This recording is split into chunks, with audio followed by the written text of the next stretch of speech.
I'm Michael Karlsson from Karlstad University. I'm a professor in media and communication studies, and I've been studying online journalism for roughly 15 years. It's a study about what people or citizens think about what constitutes good journalism. And we do this study because previous studies, they usually take a preconceived idea of what good journalism is about, and then they ask people to rate different features like the use of multiple sources, the use of verification, how journalists perform in terms of impartiality and things like that. But it's taking the journalistic doxa and bringing it to people and ask them to rate it. Our take here is more explorative and ask people.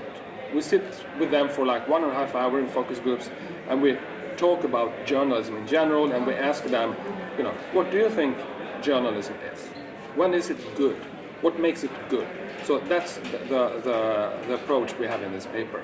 I would say that there are 3 kinds of findings. The first finding is that the citizens, and this is Swedish citizens, that might be peculiar in relation to other people, but they very much like the way journalism traditionally works, with objectivity, with facts, keeping themselves out of the news story.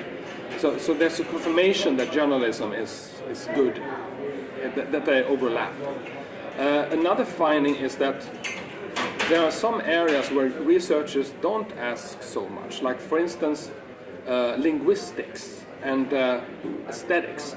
People get upset when names are misspelled, when there's not enough context, so they point towards that they need to have enough information presented in a articulate way and an accessible way to read it. And usually that is not what journalism researchers have asked for. Third and finally, we see also in the results that they are evaluating journalism in their everyday life. They don't think so much about systems of accountability and things like that. So that's also interesting. That sort of separates the discourse that journalism researchers have and journalists have and policymakers. And people have their ideas on different things compared to those. Yeah. Together with colleagues, Helle Sjövåg, Erik Stavelén, Aske Kammer, we're doing a project on hyperlinking and how hyperlinks are connected in Scandinavia to see how news moves through different layers, from local to regional layers to national layer between countries, in order to find out, to map the media ecology and to see how news move in that. But that's still in the early stage, I would say.